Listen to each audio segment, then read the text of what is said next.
Oil is a substance unlike any other because of its transportability and its energy density and its various uses. The 20th century was in many ways an oil century.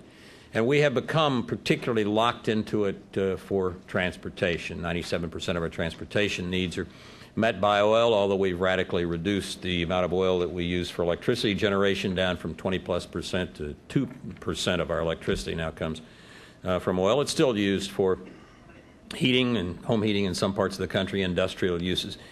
And we, as one previous speaker said, borrow about $1 billion every day. It's about $1 billion every working day this past year in order to fund what we need over and above the some 8 million barrels that we produce ourselves. Next year we will approach $1 billion every calendar day, somewhere well over $300 billion of IOUs that we write, which end up in the treasuries of China, Japan, South Korea, Taiwan, Saudi Arabia, a number of other countries.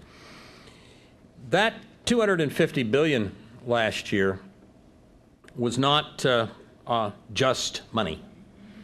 The Saudis earn about $160 billion a year from their sales of oil, and they give about $4 billion of it to the Wahhabi sect of Saudi Arabia. The Wahhabis probably get several other $1 billion from so-called charities and other private individuals in the Gulf, but some $4 billion a year from the Saudi government.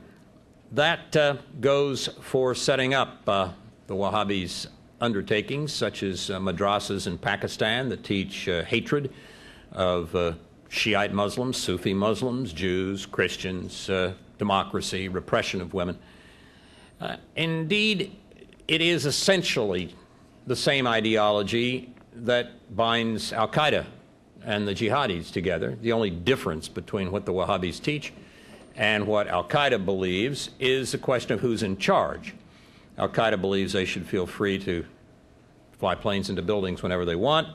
The Wahhabis of Saudi Arabia believe that they owe allegiance to the House of Saud, but the underlying beliefs that are taught are the same, somewhat like the underlying communism of Trotskyites and Stalinists, who also hated each other in the 1920s and 1930s.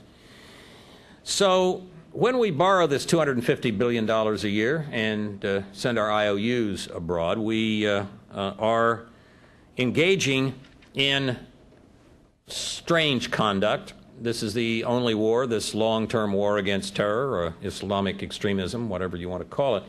It'll go for decades, I believe.